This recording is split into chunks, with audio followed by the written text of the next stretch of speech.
अस्सलाम वालेकुम जी।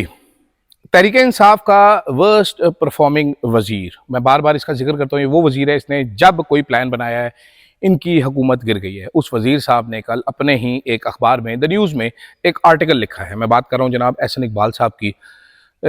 मेरा ख्याल है अरस्तू के नाम से तहरीक इंसाफ वाले उनको पुकारते हैं, लेकिन मेरा ख्याल है कि पाकिस्तान के बड़े जाली दानिश्वरों में भाई साहब का शुमार होता है। उन्होंने एक आर्टिकल लिखा है, उसके ऊपर बात करूँगा। साथ साथ पाकिस्तान के टाउट सहाफ़ी जो कि भाड़े की सहाफ़त करते हैं, किराए की इन्वेस्टिगेशन करते हैं, ये बड़े खुश हैं। कल से नारे सुनाई दे रहे हैं हमें, ओह हो पाकिस्तान छा गया, पाकिस्तान ने तबाही मचा दी, पाकिस्तान ज़बरदस्त है। ये वो लोग हैं जो इमरान खान के दौर में सीना को भी करते थे। आपको रुदालियों की दास्तान सुनाऊंगा, ये रुदालियाँ हैं हमारी, ठीक है। साथ साथ जनाबे वाला वज़ीर आला की मुलाकात होनी है एक आर्मी चीफ से, कहा जा रहा है उसके बारे में। और तारिक अजीज़ नून लीग के इंतहाई मोतबर सहाफ़ी जो नून लीग की सारी अंदर की खबरें जानते हैं, उन्होंने इंकशाफात कुछ किए हैं, उसके ऊपर भी बात करेंगे। सबसे पहले तो जनाब मैं हूं अदील राजा, आप देख रहे हैं मेरा यूट्यूब चैनल। सब्सक्राइब आपने ज़रूर करना है। एल्गोरिदम को ब्रेक करने के लिए मेरा साथ दीजिएगा, कमेंट ज़रूर कीजिएगा, नाम लिखें अपना, हेलो लिखें, डॉट डालें, but there has to be a comment from everybody. अगर 5000 लोग देखते हैं तो कम से कम 2500-3000 हज़ार कॉमेंट्स तो होने चाहिए, ताकि हम इस चक्कर से बाहर निकलें जो मैं फंसा हूँ जिसके अंदर। और आज आप एक डिफरेंट लोकेशन देख रहे हैं, वो इसलिए जनाब क्योंकि मैं पहले जो बहुत पजीराई मिल रही थी जिस लोकेशन को, वहाँ पर आज बैठ नहीं सकता था, क्योंकि भाई साहब ने रात को कुर्सी बाहर छोड़ी थी, कुर्सी पिज गई है। तो अगर मैं उस पर बैठूंगा तो मेरी तशरीफ पिज जाएगी, जो कि मैं नहीं चाहता पिजी हुई तशरीफ के साथ व्लॉग करना।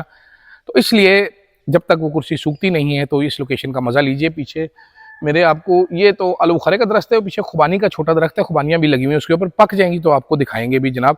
इसके ऊपर कम है। एहसन इकबाल साहब ने कल एक आर्टिकल लिखा, वो कहते हैं जी पीटीआई की जो राइज टू पावर हुई थी 2018 में must be seen in the broader context. ये इन्होंने इंटेलेक्चुअलाइज करने की कोशिश की है। वो कह रहे हैं ये पॉपुलैरिटी का रिजल्ट नहीं थी, ये कन्वर्जेंस थी political engineering, judicial intervention and narrative warfare. The disqualification of prime minister Nawaz Sharif, construction of a moral narrative around Sadiq कमीन led by Saqib Nisar and controversial RTS collapse on election night all contributed to shaping the outcome for which a narrative has been built। यानी वो बता रहे हैं popular नहीं है, इनकी construction की गई है पॉपुलैरिटी की इमरान खान साहब की। अब जरा मैं बड़े स्मार्ट आदमी हैं एहसन इकबाल साहब, बड़े ही कोई मैं कहता हूँ जाली किस्म के, मुनाफिक किस्म के दानिश्वर हैं। दानिश्वर भी खैर सो कॉल्ड ही है, लेकिन मुनाफिक तो ये वाकई में। एहसन इकबाल साहब ने एकेडमिक और पॉलिश्ड बात की है। उन्होंने कहा जी 2018 में इलेक्शन पीटीआई की जीत पॉपुलैरिटी नहीं, पॉलिटिकल इन्वेस्टमेंट, बड़ी वजनी बात है। लेकिन अब मेरे कुछ सवालात हैं एहसन इकबाल साहब से। 2018 अगर इंजीनियरिंग थी एहसन इकबाल साहब, तो 2024 क्या था? इस वक्त क्या इस्टेब्लिशमेंट छुट्टी पर गई हुई थी? ठीक है, उस वक्त नैरेटिव वॉरफेयर नहीं थी क्या? ठीक है, ये अचानक ही कोई 2018 में इस्टेब्लिशमेंट डिस्कवर नहीं हुई, बल्कि इस्टेब्लिशमेंट ने आपके लीडर, आपके कायद मियां मोहम्मद नवाज शरीफ को डिस्कवर किया था जनाब। ठीक है, दूसरी चीज़, हर बार ये बताते हैं कि जी नवाज शरीफ को डिस्क्वालीफाई किया। चौधरी साहब पनामा पेपर में नाम मैंने डाला था, मैंने इनको कहा था जनाब के उधर लंदन में महंगी तरीन जगह पे अपार्टमेंट्स खरीदे और उसको छुपा के रखे। मैंने नवाज शरीफ को कहा था कि ये अकामा बना के रखें, या मैंने दरख्वास्त की थी कि मनी ट्रेल के नाम पे दादाबू की कॉपी का एक कागज ला के दे दे। ये मैंने तो नहीं कहा था जनाब। आपकी बिल्कुल 2018 में हुई होगी जी इंटरवेंशन, लेकिन इंटरवेंशन आरटीएस मैंने बैठाया था जी, या इमरान खान ने बैठाया था? और आरटीएस से बैठने का नुकसान किसको हुआ? ये सबसे बड़ा सवाल है। सारे जाली दानिश्वर, कितनी कंप्लेंट्स आपने फाइल की? पीटीआई ने 2024 के इलेक्शन में 80 से ज्यादा कंप्लेंट्स फाइल की हुई हैं इलेक्शन कमीशन में, जो कि सुन नहीं रहे। आपने क्या किया?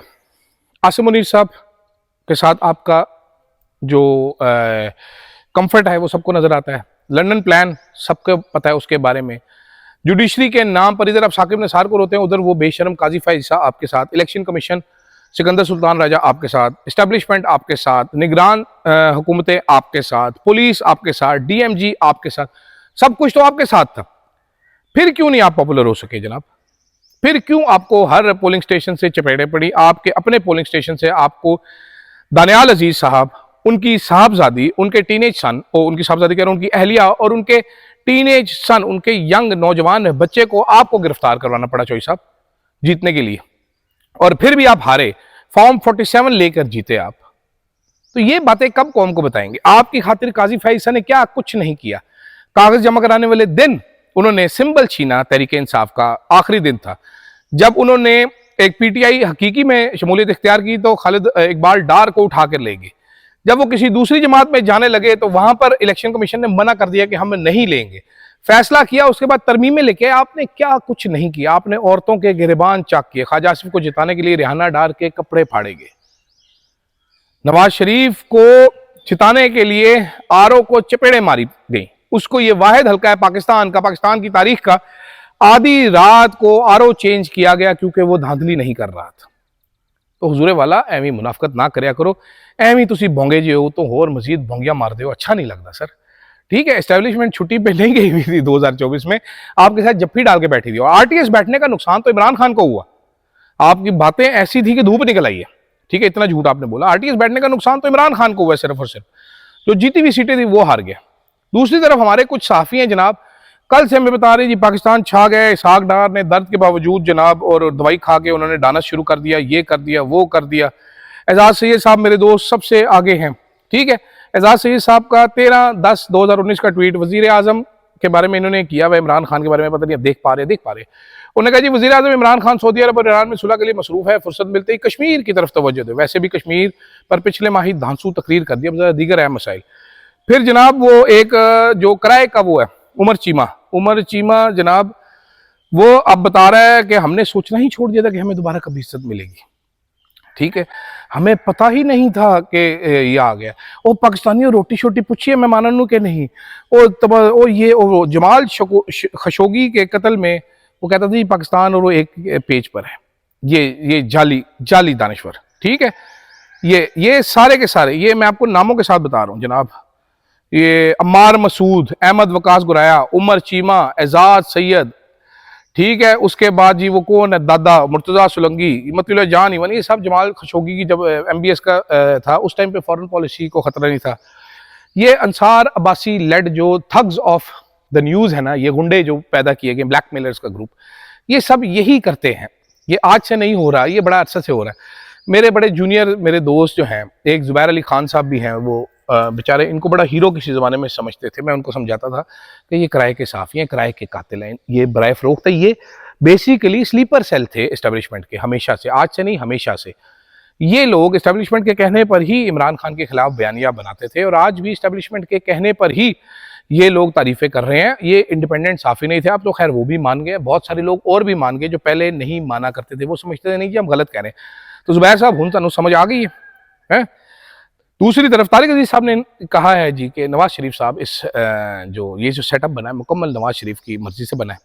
ये जो सारे लोग कहते हैं ना कि मियाँ साहब अंदर से बड़े मजबूर हैं, दिल के करीब उनके दर्द है, उनके जिगर में दर्द है, उनके फेफड़े आपस में टकरा रहे हैं, इस बात में किसी भी किस्म की कोई सच्चाई नहीं है, कोई हकीकत नहीं है।